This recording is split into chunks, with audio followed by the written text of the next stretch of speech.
ಧಾರ್ಮಿಕ ಕ್ಷೇತ್ರದ ಜ್ಞಾನಜ್ಯೋತಿ ಬಸವಣ್ಣ. ನಾವು ಯಾವುದೇ ದಿನವನ್ನು ಶ್ರೇಷ್ಠ ದಿನ ಎಂದು ಪರಿಗಣಿಸುವುದಿಲ್ಲ. ಶ್ರೇಷ್ಠ ದಿನ ಎಂದರೆ ಅದು ಬಸವ ಜಯಂತಿ ಎಂದರು. ಧಾರ್ಮಿಕ ಕ್ಷೇತ್ರದ ಅಧಿಕಾರರಾದ ಬಸವಣ್ಣ ತತ್ವಗಳನ್ನು ಎಲ್ಲರೂ ಅಳವಡಿಸಿಕೊಂಡು ಜೀವನದಲ್ಲಿ ಮುಂದೆ ಬರಬೇಕು ಎಂದು ಎನ್.ವಿ. ಗೋಪಾಲಕೃಷ್ಣರವರು ತಿಳಿಸಿದರು. ಬುಧವಾರ ತಾಲೂಕು ಆಡಳಿತ, ತಾಲೂಕು ಪಂಚಾಯಿತಿ ಹಾಗೂ ಪಟ್ಟಣ ಪಂಚಾಯಿತಿ ಇವರ ಸಂಯುಕ್ತಾಶ್ರಯದಲ್ಲಿ ಬಸವೇಶ್ವರ ಜಯಂತ್ಯೋತ್ಸವ ಅಧ್ಯಕ್ಷತೆ ವಹಿಸಿ ಅವರು ಮಾತನಾಡಿದರು. ಬಸವಣ್ಣನವರು ಅನೇಕ ಗ್ರಂಥಗಳನ್ನು ರಚಿಸಿದ್ದಾರೆ. 12ನೇ ಶತಮಾನದ ಅವರು ಕೊಟ್ಟಿರುವಂತಹ ಕೊಡುಗೆ ಅಪಾರವಾದದ್ದು. ಅನುಭವ ಮಂಟಪದಂತಹ ಪುಸ್ತಕ ಭಂಡಾರವನ್ನೇ ರಚಿಸಿದ್ದಾರೆ. ಮಹಾನ್ ಸಂತ ಆ ಸರಳ ಸಜ್ಜನಿಕೆಯೇ ಯಾವುದೇ ಜಾತಿ ಭೇದ ಭಾವವಿಲ್ಲದೆ ಎಲ್ಲರೂ ಒಂದೇ ಎಂದು ತೋರಿಸಿಕೊಟ್ಟವರು. ಬಸವ ಜಯಂತಿಗೋಸ್ಕರ ಸೀಮಿತವಾಗದೆ ಬಸವಣ್ಣನವರ ತತ್ವಗಳನ್ನು ಎಲ್ಲರೂ ಮೈಗೂಡಿಸಿಕೊಳ್ಳಬೇಕು ಎಂದರು.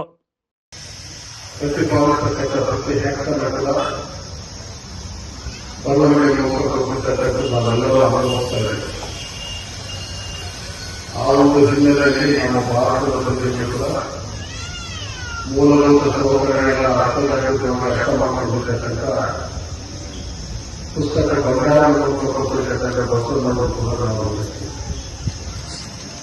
ಬಹಳ ಸರಳ ಶಬ್ದದಲ್ಲಿ ಅವರು ಜಾತಿಯಲ್ಲಿ ಲಿಂಗಾಯತವಾಗಿರುವ ಬೇರೆ ಜಾತಿಯಲ್ಲಿರುವ ಆ ಕಾಲದಲ್ಲೇ ಅಷ್ಟು ಹತ್ತವಾಗಿ ಹೋಗಿರ್ತಕ್ಕಂಥ ತಲಪಾದಿಯಲ್ಲಿ ಜೀವನ ಮಾಡತಕ್ಕಂಥ ಪ್ರತಿಯೊಬ್ಬ ವ್ಯಕ್ತಿಯ ಜನಾಂಗದ ಒಂದು ಶ್ರೇಷ್ಠತೆಯ ಅವರ ಹುಟ್ಟುಗಳನ್ನ ಹುಟ್ಟಿನ ಗುಣವನ್ನು ಮತ್ತು ಆರ್ಥಿಕ ಒಂದು ಸ್ವಾವಲಂಬನೆ ಮತ್ತು ಸಾಕ್ಷಿಯನ್ನು ನೀಡಿರ್ತಕ್ಕಂಥ ಪ್ರಪಂಚದಲ್ಲಿನ ಅದ್ಭುತ ವ್ಯಕ್ತಿ ಯಾರಾದಂತೆ ಬಸವಣ್ಣನವರು ತಿಳಿಯಕ್ಕೆ ನಾನು ಇಷ್ಟಪಡ್ತೀನಿ. ಬಹಳ ಜನರಿಗೆ ವಾಸುವಿಲ್ಲ, ಬಹಳ ಚೆನ್ನಾಗಿ ಮಾತಾಡ್ತಾರೆ. ಈ ದಿವಸ ಬಸವ ಜಯಂತಿ ಉತ್ಸವ ಇಡೀ ಕರ್ನಾಟಕದಾದ್ಯಂತ ಆಚರಿಸತಕ್ಕಂಥ ಒಂದು ದೊಡ್ಡ ಉತ್ಸವ. ಬಹಳ ಪ್ರಮುಖವಾಗಿರ್ತಕ್ಕಂಥ ದಿನಗಳಲ್ಲಿ ಬಸವ ಜಯಂತಿ ಅಂತ ಹೇಳಿದ್ರೆ ನಮ್ಮ ಹಿಂದೂಗಳಿಗೆ ಬಹಳ ಶ್ರೇಷ್ಠವಾಗಿರ್ತಕ್ಕಂಥ ಒಂದು ದಿನದಲ್ಲಿ ನಾವು ಉಗಾದಿಯಲ್ಲಿ ಶ್ರೇಷ್ಠ ದಿನಾಂಕ ಕಲಿಯೋದಿಲ್ಲ, ದಸರಾದ ಶ್ರೇಷ್ಠ ದಿನಾಂಕ ಕಲಿಯಲ್ಲ, ನಮ್ಮ ಹುಟ್ಟಿದ ದಿನವನ್ನು ಕೂಡ ನಾವು ಶ್ರೇಷ್ಠ ಅಂತ ಕಲಿಯಲ್ಲ. ಶ್ರೇಷ್ಠ ದಿನ ಯಾವಾಗಂದ್ರೆ ಅದು ಬಸವ ಜಯಂತಿ ದಿವಸ. ಹೀಗಾಗಿ ಪ್ರತಿ ಗ್ರಾಮದಲ್ಲಿ ಕೂಡ ಆಚರಣೆ ಮಾಡ್ತಾರೆ. ಮೊದಲ ಜಯಂತಿ ಉತ್ಸವದ ಅರ್ಥವನ್ನು ಕೂಡ ತಿಳಿದಿರತಕ್ಕಂಥ ವ್ಯಕ್ತಿಗಳು ಕೂಡ ಮನೆ ಮನೆಗೂ ಓಟವನ್ನು ಪೂಜೆ ಮಾಡತಕ್ಕಂಥ ಒಂದು ಸಂಕಲ್ಪದ ಒಂದು ಕಾರ್ಯಗಳನ್ನು ನೋಡ್ಬಿಟ್ಟು ಇವತ್ತು ಕಾರ್ಯಕ್ರಮ ಅನುಷ್ಠಾನ ಮಾಡ್ತಾರೆ. ಈಗ ಪ್ರತಿ ಹಳ್ಳಿಗಳಲ್ಲಿ ಒಂದು ಕಾರ್ಯಕ್ರಮ. ಇದೇ ಸಂದರ್ಭದಲ್ಲಿ ಕಾಪು ರಾಮಚಂದ್ರ ರೆಡ್ಡಿ, ನಿಕಟಪೂರ್ವ ರಾಜ್ಯಾಧ್ಯಕ್ಷರು, ಅಖಿಲ ಭಾರತ ವೀರಶೈವ ಮಹಾಸಭಾ ಇವರು ಕೂಡ ಮಾತನಾಡಿ, ಕಳೆದೆರಡು ದಿನಗಳಿಂದ ಕಾಶ್ಮೀರದಲ್ಲಿ ಉಗ್ರಗಾಮಿಗಳು ಮನಸೋ ಇಚ್ಛೆ ರಕ್ತಪಾತ ಹರಿಸಿದರು. ಅದಕ್ಕೆ ಕಾರಣ ದ್ವೇಷ, ಅಸೂಯೆ. ಇದರಿಂದ ಏನು ಸಾಧಿಸರು ಅನ್ನುವುದೇ ಗೊತ್ತಾಗುವುದಿಲ್ಲ ಎಂದು ಕಳವಳ ವ್ಯಕ್ತಪಡಿಸಿದರು. ಜೀವನದಲ್ಲಿ 7 ಸೂತ್ರಗಳನ್ನು ಅಳವಡಿಸಿಕೊಂಡು ಇದರಿಂದ ಯಾವುದೇ ತೊಂದರೆ ಆಗುವುದಿಲ್ಲ ಎಂದು ಬಸವಣ್ಣನವರು ಹೇಳಿಕೊಟ್ಟಿದ್ದಾರೆ. ನಾವು ಎಲ್ಲರೂ ಒಂದೇ, ಭೇದ ಭಾವವಿಲ್ಲದೆ ಬದುಕಬೇಕು ಎಂದು ತೋರಿಸಿಕೊಟ್ಟವರು ಬಸವಣ್ಣನವರು. ನಮ್ಮ ಕೈಲಾದಷ್ಟು ಸಹಾಯ ಮಾಡಬೇಕು ಎಂದು ತಿಳಿಸಿದರು. ಹೆಸರಿಗಷ್ಟೇ ವೀರಶೈವ ಅನ್ನುವುದನ್ನು ಬಿಟ್ಟು ಇದರ ತತ್ವಗಳನ್ನು ಎಲ್ಲರೂ ಮೈಗೂಡಿಸಿಕೊಳ್ಳಬೇಕು ಎಂದರು. ಬದುಕಲಿಕ್ಕೆ ಸಹಾಯ ಮಾಡಬೇಕು ಅಂತ ಹೇಳ್ತೇವೆ. ಎಲ್ಲೋ ನೋಡ್ತಾ ಇದ್ದೀವಿ, ಚಿಕ್ಕಮಕ್ಕಳಿಂದ ನಾನು ನೋಡ್ತಾ ಇದ್ದೀನಿ. ಜೀವ ಅವ್ರು ಜೀವಗಳು, ನಾವು ಬದುಕಬೇಕು, ಬೇರೆಯವ್ರನ್ನ ಬದುಕಲು ಬಿಡಬೇಕಂತ. ಆದ್ರೆ ಬಸವೇಶ್ವರರು ಏನ್ ಹೇಳ್ತಾರೆ, ನಾವು ಬದುಕಿ ಬೇರೆಯವ್ರನ್ನ ಬದುಕಲು ಬಿಡೋದಲ್ಲ, ಅವರು ಬದುಕಲಿಕ್ಕೆ ನಾವು ಸಹಾಯ ಸಹಕಾರಗಳನ್ನು ನೀಡಬೇಕು ಅನ್ನುವಂತ ಧರ್ಮ ವೀರಶೈವ ಧರ್ಮ.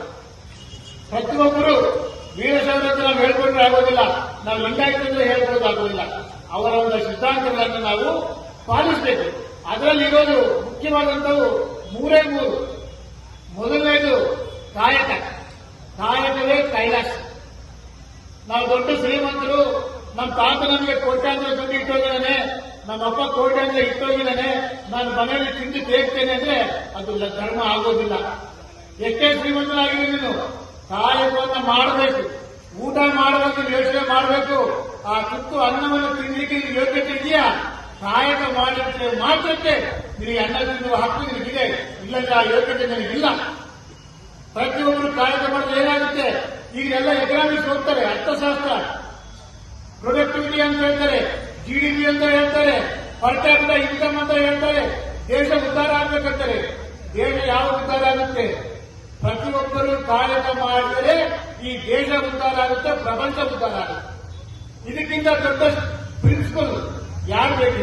ಯಾರು ಹೇಳ್ತಾರೆ? ಇಂಡಸ್ಟ್ರಿಯಲೈಸೇಷನ್ ಅಂತ ಹೇಳ್ತಾರೆ, ಎಲ್ಲ ಅಭಿವೃದ್ಧಿ ಅಂತ ಹೇಳ್ತಾರೆ. ಎಲ್ಲ ಎಲ್ಲಿಂದ ಶುರುವಾಗುತ್ತೆ? ಕಾಯಕದಿಂದಲೇ ಶುರುವಾಗುತ್ತೆ. ಕಾಯಕದಿಂದಲೇ ಈ ದೇಶದ ಅಭಿವೃದ್ಧಿ ಸಾಧ್ಯ. ಅದಕ್ಕೆ ನಾವೆಲ್ಲರೂ ಕಾಯಕ ಮಾಡಬೇಕು. ಎರಡನೇದು ಪ್ರಸಾದ.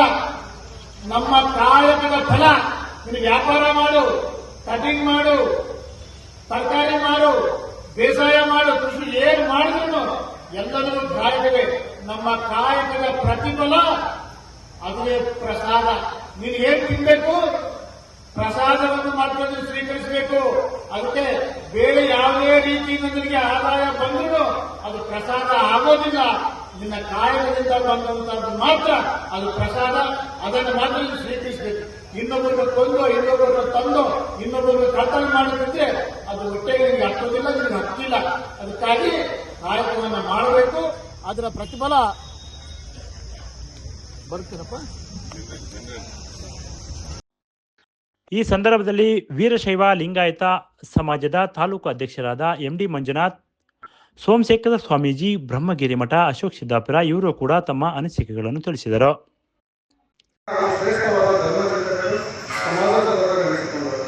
ಬಸವಣ್ಣನವರು ವಚನ ಸಾಹಿತ್ಯದ ಮೂಲಕ ತತ್ವವನ್ನು ಜನಸಾಮಾನ್ಯರಿಗೆ ತಲುಪಿಸಿದರು. ಅವರ ವಚನಗಳು ಸರಳ ಭಾಷೆಯಲ್ಲಿ ತಿಳಿದಿದ್ದರ ಪ್ರಯುಕ್ತ ಪ್ರತಿಯೊಬ್ಬರಿಗೂ ಅರ್ಥವಾಗುವಂಥದ್ದು. ಕೈಯಲ್ಲಿ ಕೆಲಸ, ಕಾಯಲ್ಲಿ ಬಸವನ ಹೆಸರು ಕೊಟ್ಟಿದ್ದರೆ ಕಾರ್ಯವು ಸುಗಮವಾಗುತ್ತದೆಂದು ಅವರು ಯಾವುದೇ ಮತ, ಜಾತಿ. ಕಾರ್ಯಕ್ರಮದ ಮುಂಚಿತವಾಗಿ ಶ್ರೀ ಬಸವೇಶ್ವರ ಮೂರ್ತಿಯನ್ನು ವಿವಿಧ ಕಲಾ ತಂಡಗಳೊಂದಿಗೆ ಪ್ರಮುಖ ಬೀದಿಗಳಲ್ಲಿ ಮೆರವಣಿಗೆ ಮಾಡಿದ್ದು ವಿಶೇಷವಾಗಿತ್ತು.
ಈ ಸಂದರ್ಭದಲ್ಲಿ ರೂಪಾ ವಿನಯ್ ಕುಮಾರ್, ರಾಜ್ಯ ಮಹಿಳಾ ಘಟಕ ನಿರ್ದೇಶಕರು, ಅಖಿಲ ಭಾರತ ವೀರಶೈವ ಮಹಾಸಭಾ, ವಿಎಲ್ ಸರ್ವಭೂಷಣಯ್ಯ, ನಿವೃತ್ತ ಮುಖ್ಯ ಶಿಕ್ಷಕರು Challakere, doctor PM Manjunath, Abdul Suban Sab, MD Manjunath, ಪಟ್ಟಣ ಪಂಚಾಯಿತಿ ಮುಖ್ಯಾಧಿಕಾರಿ ಪಿ ಪಾಲಯ್ಯ, ಶ್ರೀಮತಿ ನಿರ್ಮಲಾ ದೇವಿ, ಕ್ಷೇತ್ರ ಶಿಕ್ಷಣಾಧಿಕಾರಿಗಳು, ಇನ್ನೂ ಹಲವರು, ನೂರಾರು ಅಭಿಮಾನಿಗಳು, ಇನ್ನೂ ಹಲವರು ಉಪಸ್ಥಿತರಿದ್ದರು.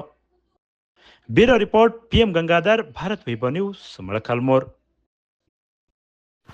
Thanks for watching. Read, discuss and debate with editor Dr. Yan Prashant Rao. Wanted reporters in print, digital and visual media for Bharat Vaibhav Daily Newspaper, BV News 5 Channel and BV Fast Web News from all the talukas of Karnataka, Goa and Maharashtra.